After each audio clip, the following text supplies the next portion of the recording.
Hai guys, Rizky di sini. Kalau kalian punya uang sekitar 130 juta, kalian mau beli apa? Mobil, motor, atau komputer? Inilah ROG Mothership.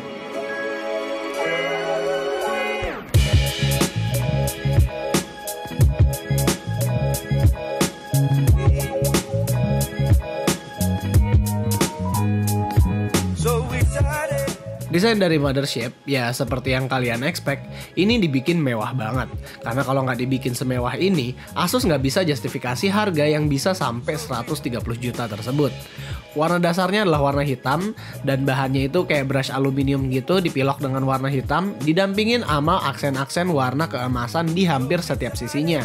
Di sisi belakangnya ada satu logo ROG dengan corak garis-garis yang juga berfungsi sebagai lubang intake. Kalau dilihat-lihat sebenarnya komputer ini nggak setebal sama G703 yang kemarin super tebal banget dan punya spek yang setara dengan Mothership. Hanya aja kalau G703 itu laptop dengan desain clamshell, yang ini nggak bisa gue bilang 100% laptop. Karena ngebukanya aja beda, bukan diangkat lagi layarnya melainkan keyboardnya yang turun. Jadi di belakang monitornya ini ada mekanisme stand yang keluar saat monitornya menyentuh meja. Keyboardnya pun bisa dicopot saat udah dipasang, jadi komputer ini bisa digunain semacam Surface Pro gitu atau kayak all-in-one. Mesinnya tentu aja ada di belakang layar. Di depannya ada layar 17 inch 4K UHD yang juga bisa HDR. Walaupun IPS level, layarnya udah punya akurasi warna yang super duper tajam. Bahkan jauh lebih tajam dibanding monitor 4K LG yang biasa gue pakai buat editing di sisi Adobe RGB-nya. Jadi gue bisa bilang kalau monitor si Mothership ini udah lebih bagus ketimbang IPS punya LG. Layar monitor ini sengaja dibuat agar gamer bisa menikmati gaming experience yang imersif, bukan yang kompetitif. Tapi kalau kalian maunya yang kompetitif, Asus juga menyediakan yang versi 144Hz dengan response time yang tentunya juga berbeda. Sayangnya monitor ini mempunyai bezel yang cukup tebal karena mesin dari komputer portable ini ada di belakang layarnya, bukan di bawah keyboard. Di belakang layarnya ini pun ada 4 lubang exhaust yang berfungsi untuk mengeluarkan panas dari dalam mesinnya. Buat keyboard, layoutnya hampir sama-sama dengan Zephyrus. Di atasnya ada tombol-tombol FN yang padat dengan quick control fan dan lain-lain yang bisa memudahkan kita ganti-ganti profil di hardware-nya. Di sebelah kanan ada touchpad dengan solid button yang bisa ditukar menjadi numpad. Dan kalau menurut gue ya, kayaknya keyboard dengan monitornya ini sengaja dibikin ada spacing agar keyboardnya lebih ergonomis buat dipakai. Karena kalau misal nggak pakai spacing antara keyboard dan layarnya ini, kayaknya ergonomisnya ini bakal berkurang banget karena keyboardnya bakal curam. Di pembelian kita juga udah di-include headset dan gaming mouse, ya namanya juga udah beli mahal-mahal, nggak mungkin kalau nggak dikasih satu paket. Buat konektivitas, di sebelah kanan ada 2 charging port, full HDMI port, 2 USB 3.1 Gen 2 Type A dan Type C, dan full size card reader. Sementara di sebelah kiri ada 2 lagi USB 3.1 Gen 2 Type A dan Type C, 2 audio jack, 1 LAN port, dan 2 USB Type A port. Selain konektivitas yang lengkap, gue juga suka dengan RGB-nya yang tetap elegan di bagian depan di grill speaker, di belakang ketutup sama stand, dan tentunya termasuk dengan keyboard. RGB light ini dibikin nggak terlalu ke expose, alias kelihatan kalau misalnya ini tuh cuman kayak pantulan cahayanya doang. Itulah yang membuat kenapa RGB lightnya tetap terkesan elegan walaupun udah bling-bling banget. Secara overall, gue salut dengan desain Mothership yang bisa membedakan diri dengan laptop-laptop atau komputer lain. Mereka berhasil memberikan breakthrough, sebuah all-in-one portable yang bisa manage thermal design yang bagus. Karena orang-orang selalu mengeluhkan panas di bagian keyboard, mereka bisa naruh mesinnya di layar di mana orang nggak akan mungkin nyentuh saat gaming. Walaupun kalau kita bilang ini buat portable gaming, ya nggak juga sih.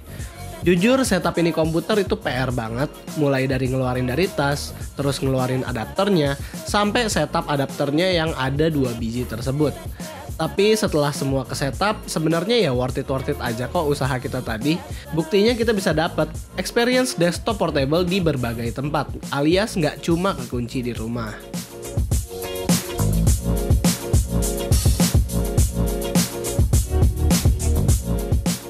Buat performa, Mothership udah nggak usah diragukan lagi, karena merupakan flagship dari Asus ROG. Dengan Core i9 Overclockable Edition, 64GB RAM, dan RTX 2080 yang udah di overclock dari pabrik, gue yakin performance-nya Mothership lebih kenceng daripada laptop-laptop atau PC gaming yang kalian punya. Karena adapternya ada dua, kita nyobain benchmark hanya dengan satu adapter aja dan ternyata skornya lumayan berbeda. Di 3D Mark Firestrike, kalau kita memakai dua adapter, kita akan mendapat skor sampai 20 ribuan. Dan kalau hanya memakai satu adapter, kita cuma mendapat skor sampai 13 ribuan. Karena GPU dan CPU-nya itu clocknya di limit. Sebenarnya sih kelihatan dari sini, kalau misal kita cuma pakai satu adapter, ternyata kita masih bisa gaming-gaming ringan atau gaming berat asal di frame rate yang nggak terlalu tinggi. Sebagai tambahan, ini adalah skor Firestrike dan Firestrike Ultra saat full performance alias memakai dua adapter.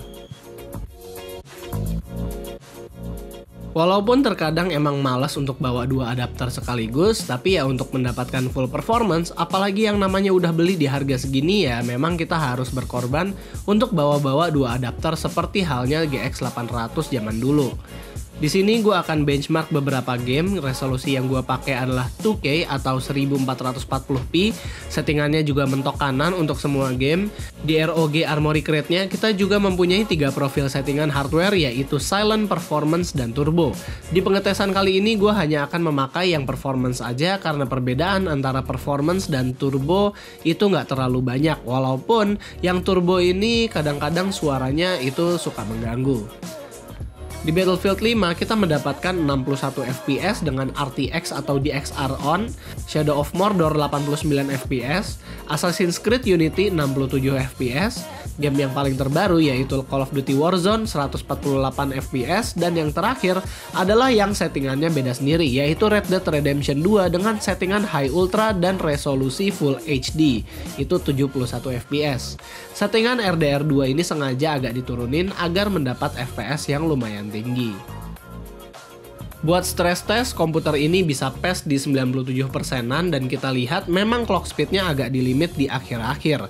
Jadi kalau misal kalian tanya ini CPU-nya throttling atau enggak, ya jawabannya sih memang throttling, walaupun sedikit dan nggak membuat performa computingnya turun-turun banget. Kita ngecek juga suhu dari belakang monitornya ada yang sampai 42 derajat ataupun di bagian depannya juga ada yang sampai 40 derajat. Untung aja ini bukanlah tempat bagian dimana kita menaruh tangan. Jadi walaupun lumayan panas, kita nggak akan ngerasain panasnya. Suhu dari CPU dan GPU-nya juga bisa dibilang cukup aman, walaupun suhu Core i9-nya memang nyentuh sampai 90 derajat. Cuma untuk sebuah suhu Core i9 H-series overclockable yang ada di dalam laptop, ya suhu segini aman kok.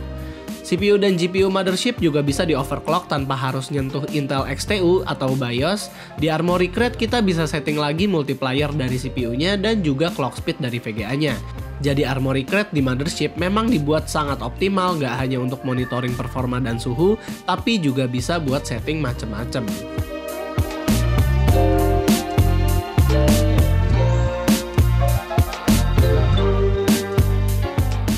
Setelah lebih dari seminggu memakai ROG Mothership, jujur ini pengalamannya beda banget sama pakai laptop gaming biasa.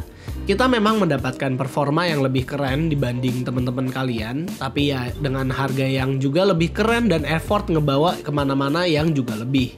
Kalau misal ditanya kira-kira ini laptop pasarnya ada di mana, menurut gua kalau di pasar profesional, Mothership ini cocok banget buat orang-orang yang suka bawa desktop replacement kemana-mana seperti wedding organizer yang harus edit same day di resolusi 4K, atau mungkin production house yang kliennya kurang ajar nyuruh kita ngedit sehari dengan kualitas 4K juga. Asal kliennya bayarnya nggak minim, sebenarnya sih ya worth it aja untuk memakai Mothership.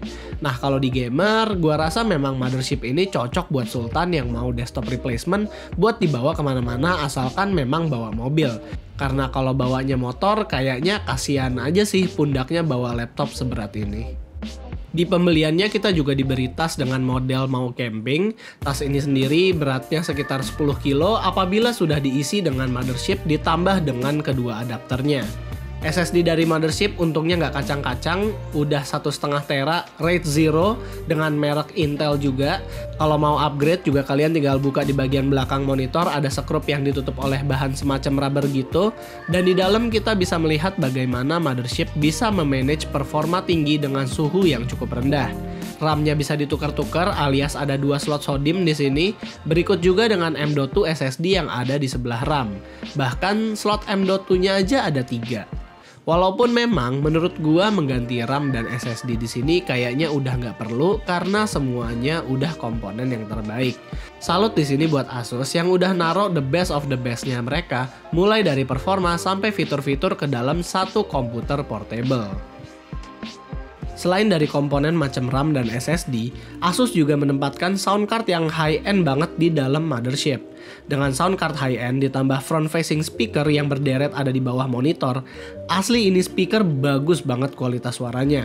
Speaker laptop atau all-in-one yang paling kece yang pernah gue coba. Suaranya itu clarity-nya halus banget, ditambah dengan low frekuensi atau suara bass yang ada depth-nya. Ya nggak kalah lah dengan speaker-speaker Bluetooth clarity-nya. Gua sendiri lebih suka mode saat keyboardnya dipisah dari mesin karena saat itulah kita akan mendapat kualitas speaker yang full performance. Sayangnya, Mothership nggak bisa dibawa tanpa adapter walaupun kerjaannya ya cuma ringan-ringan aja. Karena battery life-nya ya nggak terlalu panjang. Saat ngerjain pekerjaan ringan aja seperti Word, Excel, sambil browsing-browsing internet, kita hanya mendapatkan sekitar 4 jam battery life.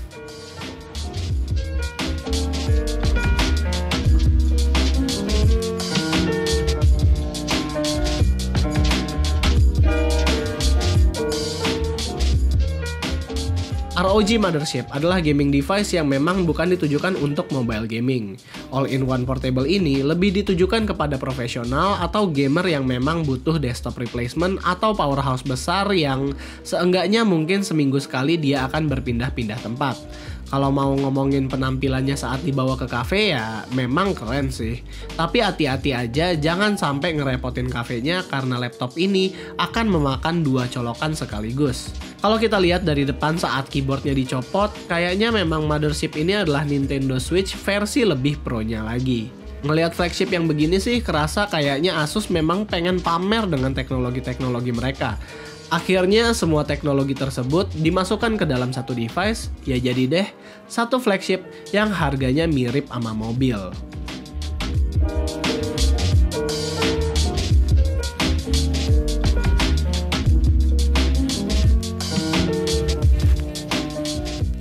Dan jadi itulah pendapat kita tentang ROG Mothership. Apakah kalian ada niat untuk membeli Mothership ini? Kalian bisa komentar aja di bawah. Terakhir, kalau kalian suka dengan videonya, kalian bisa like, share, dan subscribe. And as always, have a nice day.